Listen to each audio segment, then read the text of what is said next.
Herkese merhabalar. Merhabalar. Son birkaç videodur bizi Kamp Römorku'nda görüyorsunuz. Bununla da ilgili oldukça fazla soru alıyoruz. Kamp Römorku'ndan memnun musunuz? Detaylarını da paylaşır mısınız gibi.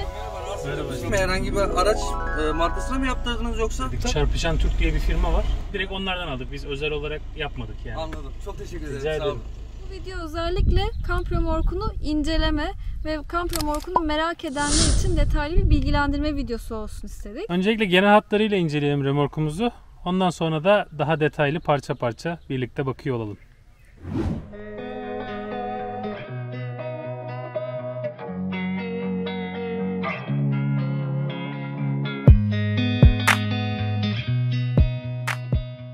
Şimdi ana hatlarıyla römorku inceleyecek olursak birincisi çadırımız var. Cipsi Premium bir çadır. Arkada mutfak alanımız var. Kamp mutfağı ve masası. Ön tarafta saklama alanlarımız var. Ayrıca depolama olarak kullandığımız. Çadırın altında bir yan oda ve yan tarafında da tente bulunuyor. Bu da gölgede kalmamızı sağlıyor. En ön kısmında da odunluk bulunuyor. Römorkun en önünden başlayacak olursak bir tane odunluğumuz var. Bu bir kutu olarak geçiyor. Biz bunu odunluk olarak kullanıyoruz. İçinde mangalımız, biriktirdiğimiz kömürler, odunlar, yakacak jeller vesaire var. Bu arka tarafın kirlenmemesini sağlıyor. Bu ekstra bir opsiyon olarak geçiyor. Bunu ekstra ücret vererek aldık. Kapaklarında yağmur gelmemesi için koruma kapakları var ve aynı zamanda da kilitlenebiliyor. Arkaya geldiğimiz zaman burada 100 litre bir su depomuz var. Burada Aygaz marka bir küçük tüpümüz var. Bir de arkada 60 amper bir jel akümüz var. Eğer buzdolabı bağlantısı yapmak isteyenler olurlarsa diye 12 volt bir soket girişi bırakılmış. Ayrıca bunu her amaçta 12 volt bağlantısı olan her üründe kullanabiliyorsunuz. Biz burayı kampta sürekli kullandığımız ekipmanları saklamak için kullanıyoruz. Şu anda mevcut ekipmanlarımızla da bizde yetiyor. İşte 2 tane IKEA'dan aldığımız kutumuz var. Su doldurmak için aldığımız hortumumuz var. Şu anda masamız ve sandalyelerimiz dışarıda. Dönüşte onları da buraya dahil ediyoruz. Burası kullanıldıktan sonra buradaki bağlantılarla kapanıyor ve aynı şekilde böyle de kilitliyorsunuz. Kendiliğinden çıkmamasını sağlıyor. Ekstra bir güvenlik ekipmanı yok burasının. O yüzden çok değerli şeyleri burada saklamamanızı öneririm. Yan tente ile devam edecek olursak genişliği 2 metre, uzunluğu 3 metre Cipsi'nin kendi ürünü. Bu da çok iyi bir gölge alan oluşturuyor. Güneşte, ağaçlık olmayan alanlarda bile rahatça kalmanızı sağlıyor.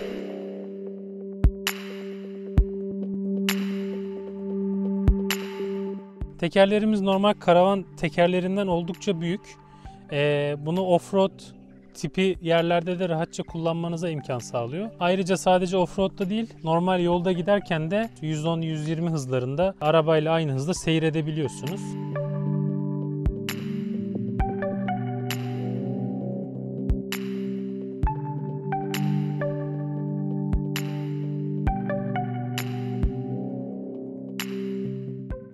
Ekstra offroad için koruma alanları var şaseye gelmemesi adına. Seyir iz lambası bulunuyor yan tarafta. Hem sizin hem de yayaların ve diğer araçların görmesi için römorku.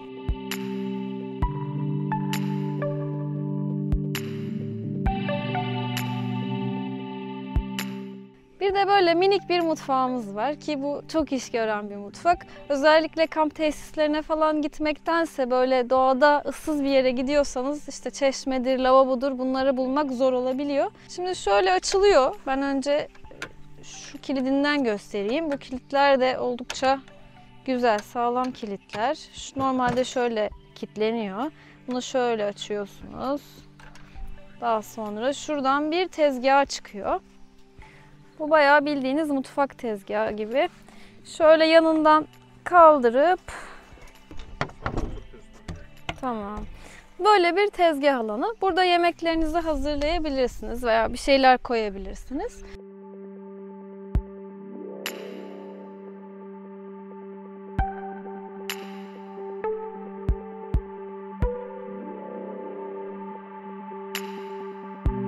İki gözlü bir ocak var. Altında 2 tane çekmecesi var. Burada lavabosu var. Lavabonun altında da yine bir saklama alanı var. Biz buradaki saklama alanımıza da koyacağımız şeyler biraz belli olduğu için sarsıntı da olmaması adına böyle bir köpükle sıkıştırdık. Şurada bir ışık var. Gece çalışırken çok işe yarıyor. Arkada az önce Mert'in anlattığı akü kısmını gördünüz. O akü neye yarıyor? Hem buradaki ışığın yanmasını sağlıyor, hem de hidroforla suyun su deposundan çeşmeye gelmesini sağlıyor. Mesela şu an açık. Voltajımız da 12.2 seviyelerinde, gayet iyi. Biz işte her hafta sonu kampa gitsek bile 3-4 ay bizi bu seviyeler götürecek diye gözüküyor. Şöyle bir açayım, su sesini de duyalım. Altında hiçbir şey yok normalde gider olarak. Biz de böyle boş bir bidonumuzu buraya yerleştirdik. Hani böyle direkt toprağa, çünkü suyu bazen bulaşık deterjanı da kullanmak gerekebiliyor. Her ne kadar bitkisel ürünler kullanılıyor olsa da yine de toprağa karışması iyi olmaz diye düşündük. O yüzden bunu kullanıp sonra ilgili yerlere döküyoruz diyelim. Benim en çok sevdiğim yerlerden bir tanesi burası, çünkü gerçekten çok kolaylaştırıyor. Şimdi çadıra girerken şöyle sizi bir merdiven karşılıyor. Merdivenin yanında da 2 tane ayakkabılık var. Çadıra girerken ayakkabılarınızı, terliklerinizi çıkarıp buralara koyabiliyorsunuz. Hani aşağıda kalmıyor. Böylece inerken de hemen terliği alıp ayakkabıyı aşağı inebiliyorsunuz. Ölçüleri: genişliği 1.60, uzunluğu 2.20. Katlanınca da 1.10 oluyor uzunluğu. Biz dün akşam kaldık. Dolayısıyla uyku tulumlarımız halen burada. Ama giderken uyku tulumlarımızı alacağız. Çünkü bunlar biraz kalın. Önceki uyku tulumlarımız ince olduğu için içinde bırakılabiliyordu, ama bunlar kalın olduğu için katlama aşamasında bize biraz zorluk yarattı geçen kampımızda. Bu sefer bunları alacağız. 2 tane tulumu böyle yan yana görüyorsunuz. Hem karşısında, hem işte burada geride şu anda bakıyor olduğum, hem de sağlı sollu pencereler var. Hepsinden hava alabiliyor. Kenarlarında uyku alanlarının yanında cepler var. Fermuarlı cepler. Oraya eşyalarınızı koyabiliyorsunuz. Aynı zamanda şurada yukarıda bir file var. Bu da çok iş görüyor. Hemen işte kafa lambalarıdır ya da anahtardır, bir şeydir. Onları hızlıca koyabiliyorsunuz. Elinizin altında oluyor. Bu sehpayı bazen ısıtıcı, bazen de bilgisayar koyarak kullanıyoruz. Bir şeyler izlemek istersek eğer. O da oldukça iş gören bir şey oldu bizim için. Biz Gypsy'nin premium modelini tercih ettik burada. Premium modelin normal modelden farkı buradaki alüminyum bağlantı çıtalarının çadırın dışından geçiyor olması. Bu da çadırın 1. katmanıyla 2. katmanı arasında bir alan daha oluşturuyor. Bu da hem yazın daha serin kalmasını hem de nemlenmeyi engelliyor.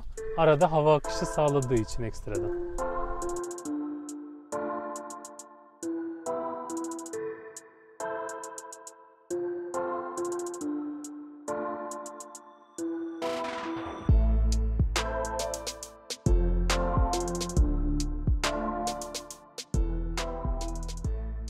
Çadırın içinde böyle oturabiliyorum. Hani başımla da tepesi arasında hala mesafe var. Rahatça hareket edebiliyoruz. Ama yine de kıyafet değiştirmek burada zor olabilir. Bunun için de giyinme odası düşünmüşler. Çok da güzel olmuş. O da alt katta. Hadi gelin bakalım. Giyinme odamız da burası. Böyle bir kapısı var. Çok güvenli. Fermuarından şöyle açıyorsunuz.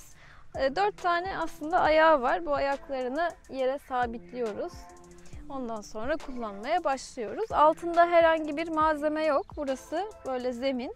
Ölçülerini verecek olursak genişliği 90 santim, uzunluğu 1.60, yüksekliği de 1.65. Çadırdan alta kalan kısım. Şöyle içeri doğru mesela bir girelim.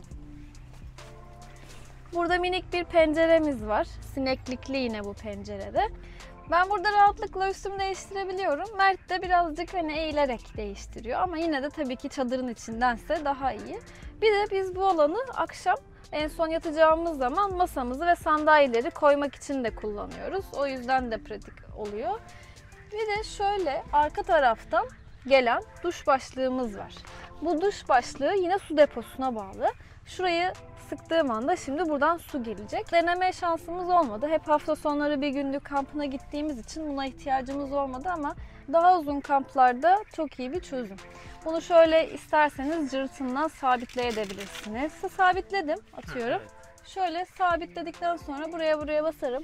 Şöyle yıkayabilirim gibi. Bizim minik yuvamızı gezdiniz böylece. Bu kadar kompakt, küçük. Her alanı aslında çok iyi düşünülmüş, çok iyi değerlendirilmiş ve kampta size yetecek kadar her şeyi mevcut. Eksik demeyeyim ama hani kullanım açısında daha fark yaratabileceği konulardan bir tanesi arkadaki saklama alanının bezle örtülüyor olması. Hani güvenlik açısından belki daha güvenli olabilirdi. Açılabilen, kapanabilen, kayar bir kapak olabilirdi. Bir başka bir şey var mı? Ben şeyi söyleyebilirim belki. Tozlanma durumu çok oluyor. Ama zaten geldiğimiz yerlerde toprak, toz, hani doğanın içerisinde. Hani önce kullanmadan önce bir siliyorsunuz. Sonra zaten zamanında orada geçince yine toz oluyor. Bunlar normal. Çok bir eksi olarak söyleyemem ama yaşanılabilen bir durum. Bu off-road bir araç. Hani doğanın daha da içlerine gidebiliyorsunuz eğer aracınız buna imkan tanıyorsa. Karavanlarda olan denge ayağı ya da denge takozu denilen böyle eğimli arazilerde daha düz durmasını sağlayacak bir ekipmanla taçlandırılabilirdi. Daha çadırın düz kalmasını sağlardı. Onu da biz ayarlarken işte başımıza kan gitmeyecek şekilde, ayaklarımız aşağıda kalacak şekilde planlıyoruz, tasarlıyoruz. Ona göre bir yerleşim kuruyoruz. Onun dışında yani biz her şeyinden Çok memnunuz. Kesinlikle. İyi ki almışız. Aynen. Daha bununla böyle gidilecek, gezilecek çok yerler varmış gibi hissediyoruz. O zaman bu videolukta bizden bu kadar. Eğer değinmeyi atladığımız, sizin merak ettiğiniz konular varsa gene yorumlarda yazabilirsiniz. Bildiğimiz kadarıyla, bilmediğimiz kadarını da üreticilerden öğrenerek ya da sizleri yönlendirerek detayları aktarıyor. Videonun başında paylaşmış mıydık bilmiyoruz. Üretici firmada Çarpışan Türk firması. Evet. Yalova'da kendileri. Instagram'dan takip edenler bilir. Hep bahsediyoruz ve paylaşıyoruz onları. O kadar çok kişi soruyor ki bu hafta sonu evden çıkarken A101'de market görevlisinden başladık. Biraz önce müteahhit bir abiye kadar herkesle sohbet ede devam ettik. Bu hafta sonu herhalde 6-7 kişiyle bu ekipmanın detaylarıyla ilgili konuştuk. Sonra da dedik ki yani hem yorumlarda zaten geliyordu hem de böyle etrafta çok soru geliyor. Bununla ilgili bir videonun vakti gelmiş dedik. Aynen öyle. Umarız güzel olmuştur, keyif almışsınızdır. Abone olmayan kullanıcılardan gelen izlemeler abone olanlara göre daha fazla oluyor. Eğer izlediyseniz ve beğendiyseniz, Keyif aldıysanız. Evet, keyif aldıysanız ve işinize yaradıysa abone olarak kanalımıza destek olursanız çok memnun oluruz. Çok teşekkürler izlediğiniz için o zaman. Haftaya görüşmek üzere. Görüşürüz. Haftaya ya da 2 haftaya. 2 hafta da olabilir. Hoşçakalın. Görüşürüz. Toparlanmış halde bu şekilde. Brandası burada, kapağı burada, çadırımız, tentemiz hepsi kapalı. Arka tarafta mutfağımız kapalı. Burada bir paslanmaz kilidimiz var açılmasını engellemek için. Plakamızı taktırdık yolda bir sıkıntı olmaması adına. Ledlerimiz, sinyallerimiz hepsi hazır bir şekilde. Şimdi çok hafif çevireceğiz. Aracın arkasına bağlayacağız ve yola çıkıyor olacağız. 3 deyince. 2, 3.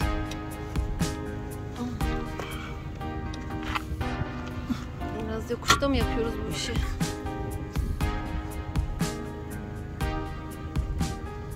Tutunca hemen kilitleyecek kendini o. Evet. Sonra üstünü iyice kapattık.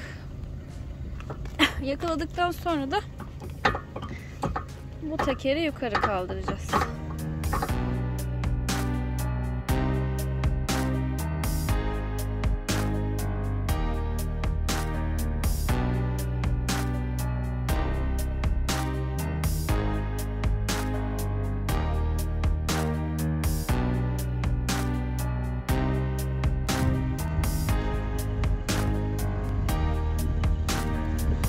Her şey tamam kaptan, hazırız, gidebiliriz. Hadi gidelim.